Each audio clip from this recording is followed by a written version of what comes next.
here at the food bank. We're delighted that... How many Argo fans are there right there?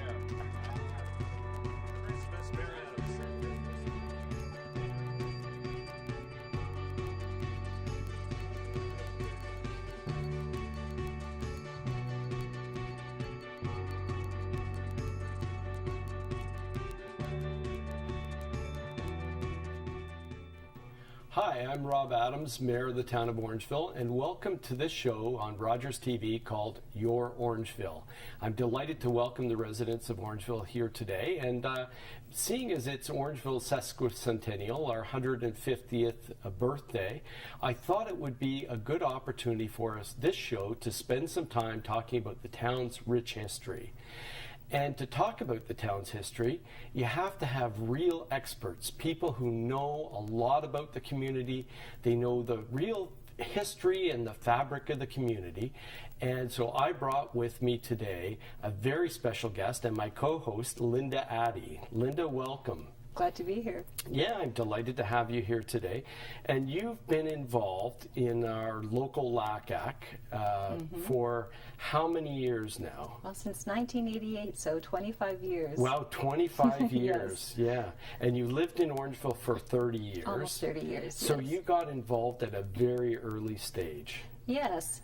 Now, LACAC was formed in 1977, I believe, so there was a lot that went on before then, a lot of groundwork laid, but Yeah. I've been happy to be part of it and make a contribution to the heritage of Orangeville. Well, that's excellent. Now, what does LACAC stand for those people in the public who might not know the acronym? Well, under the original Ontario Heritage Act, LACAC stood for Local Architectural Conservation Advisory Committee. And with the amendments that took place about 6 years ago, that name was actually dropped, and now we're called Municipal Heritage Organizations. Okay. And we're free to name ourselves, so Heritage Orangeville. Heritage Orangeville, wonderful.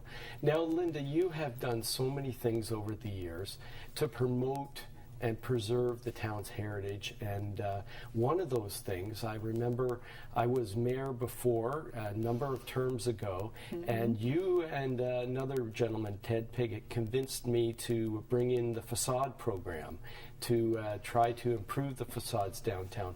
Tell me a little bit about how that's transpired and what it's done for the downtown. Well, Ted Piggott was definitely the driving force behind that, and what the idea was is that if you get some momentum going in your downtown area, which in historic downtowns it can be a little bit tough to compete with the malls, so you have to take what's unique to you as a downtown and really improve it and promote it.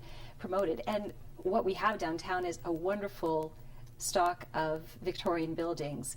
So the idea of the Facade Improvement Grant Program was to help owners and tenants, if they so desire, to make improvements on their buildings, bring them back to a more original state, and the town contribute to that and promote that through putting money up, matching money.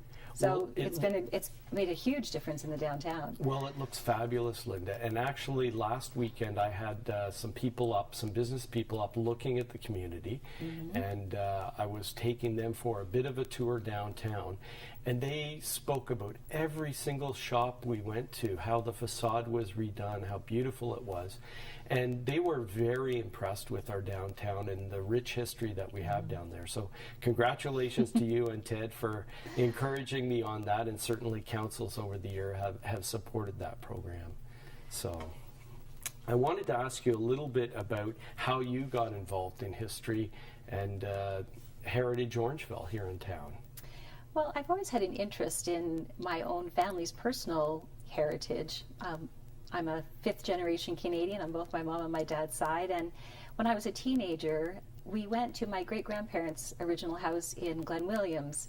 When my great-uncle passed away, he was the last relative to live in that house, and we could just go and take whatever was left, family things, and none of my sisters or my brother were interested in going, but I thought, yeah, I'll take a day off school and go down, and just to go down and have my father's aunts and uncles talking about being in that house and the furniture they used and that sort of thing. It really got me excited about my own family's heritage. And we took a lot of great stuff from the house, and the next week the house burned to the ground and everything that remained was lost. And I felt devastated by knowing what was left in the house and how it was lost, and I thought, this really can't happen. And when I had the opportunity in 1988 to join Heritage Orangeville, I jumped at it because I love Orangeville. I'm not a native to Orangeville, but I've been here a long time, and I thought there's lots here that we should remember. Buildings and things are really give form to the memories that we have, and I really wanted to maintain what we have so that we can have those memories. Well, that's great, Lynda, and really interesting story. When we come back, we're going to talk a little bit about our downtown and some pictures of Town Hall. We'll be back in just a moment here on Rogers TV, Your Orangeville. Hi, welcome back to Your Orangeville. I'm Mayor Rob Adams, and with me is co-host Lynda Addy. I wanted to just let viewers know that they can reach me on either Facebook or Twitter, and as well I have a website, mayorrobadams.com. And if you have any thoughts on our segment today and the history of Orangeville, feel free to send me a Facebook message or Twitter me, tweet me. Anyway, Lynda, I just wanted to say that one of the things that got me personally very interested in history, I had two great high school teachers. One was Bill Bothwell and the other one was Hal Babcock, and they were instrumental in getting me interested in history. Bill Bothwell actually said to the whole class, forget about the dates. Dates don't mean anything. Just remember the stories and what happened. And so maybe we can just, with that in mind, start to take viewers back to a little bit of the history of the town. And I know we have some pictures of Broadway. The first one is in the 1866. It's one of the early pictures, and we're going to show it right now. That was the original downtown Orangeville Broadway, and you can see it was a dirt road. It was a dirt road. It was pretty basic, wasn't it? It was. Yeah. It changed over the years, and in 1923 we have another picture, and it's a little bit more modern. Can you tell us a little bit about this, Lynda? Well, as you can see, we've got cars, and it was around 1922 where they actually paved Broadway. And that was a big deal. That was a huge deal. Yeah. Can you imagine? Yeah. Dirt road on Broadway. Yeah, and now it's changed again. Maybe we can have a current picture. Yeah. It looks beautiful, doesn't it? The reconstruction of Broadway really improved the look, burying those utility lines and letting the buildings speak for themselves. Yeah. I get so many comments from people outside the community who are really impressed with how beautiful it is downtown. It's kind of the face of the community. It sure is. How about some of the history of the town hall? We have some photos. 1876, there's a picture. And I noticed there's a canopy on that. Can you tell us a little bit about that? Yes, well, the west wing of the town hall on the main floor was originally a meat market. That's what part of the function of the building was. And, you know, shopping, you need a little shade. And that was because there were health concerns.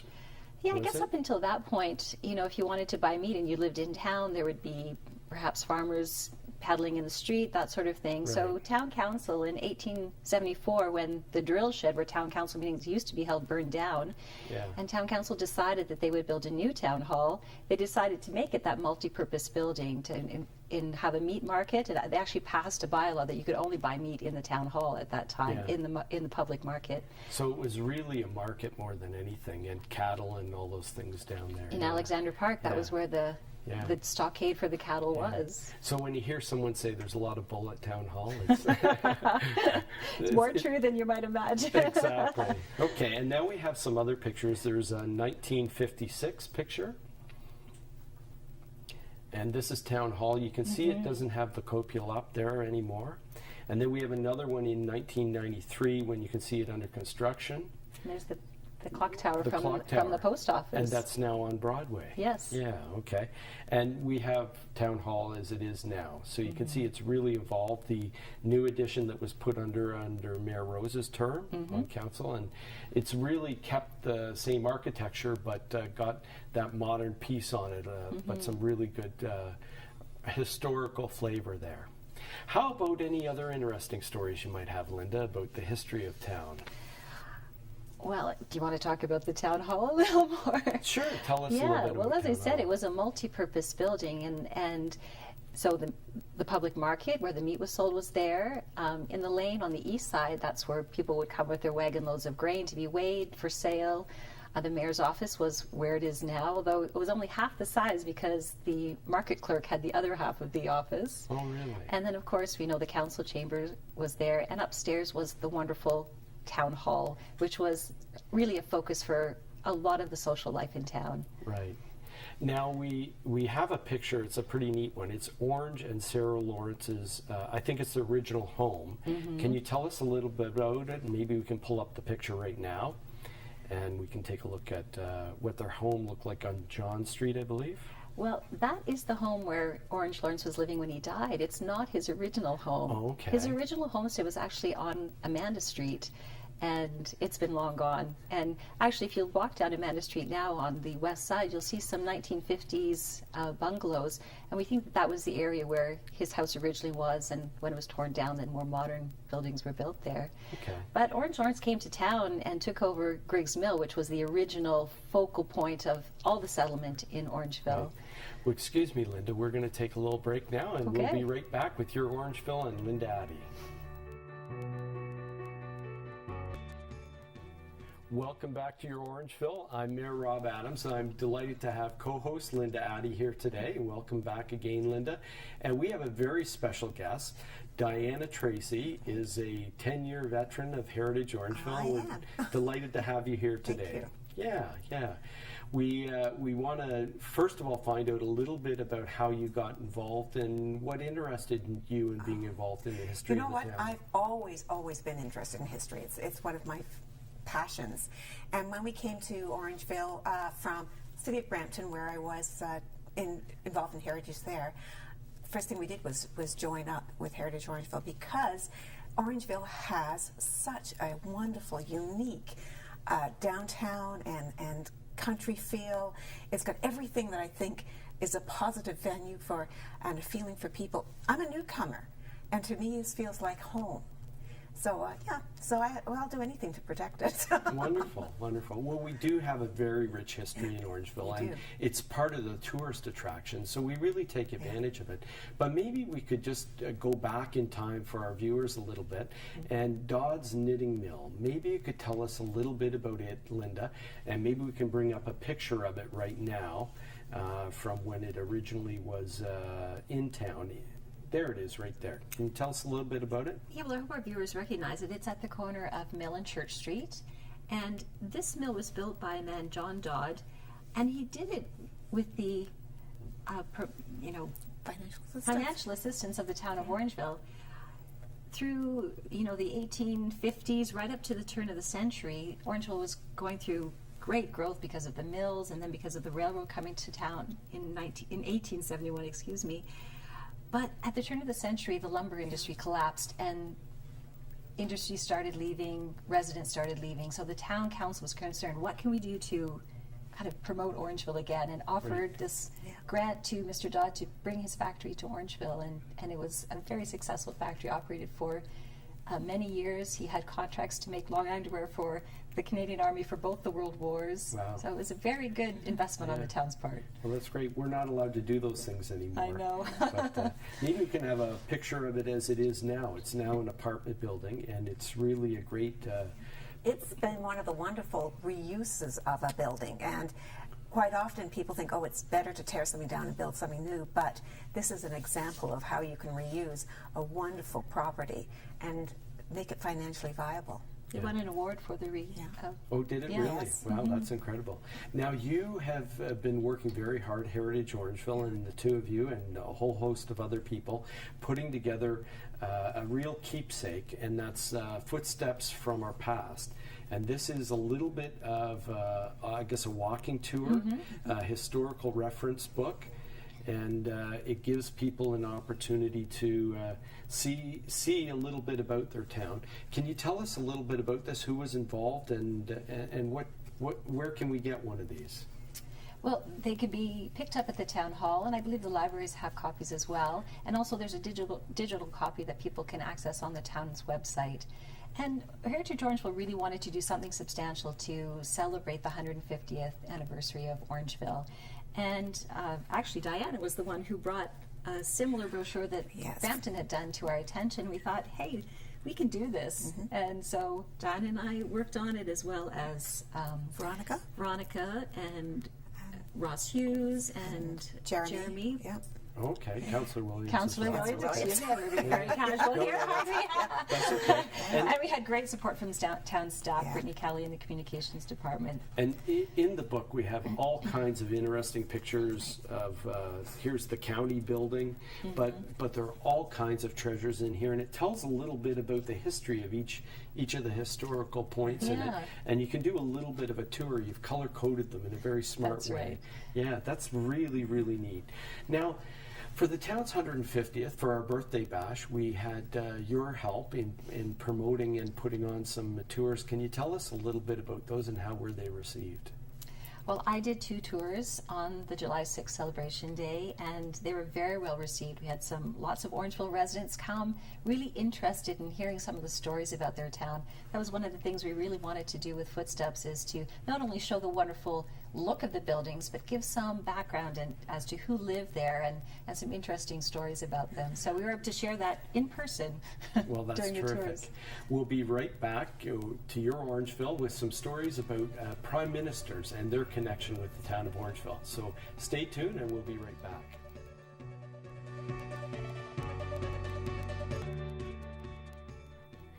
Welcome back to your Orangeville. I'm delighted to have our 2 historians, Lynda Addy and Diana Tracey, and I want to thank both of you for being here. And before I forget, on behalf of the entire community, I want to thank you and Heritage Orangeville for all you do to keep a rich and vibrant heritage here in Orangeville. I appreciate everything you do.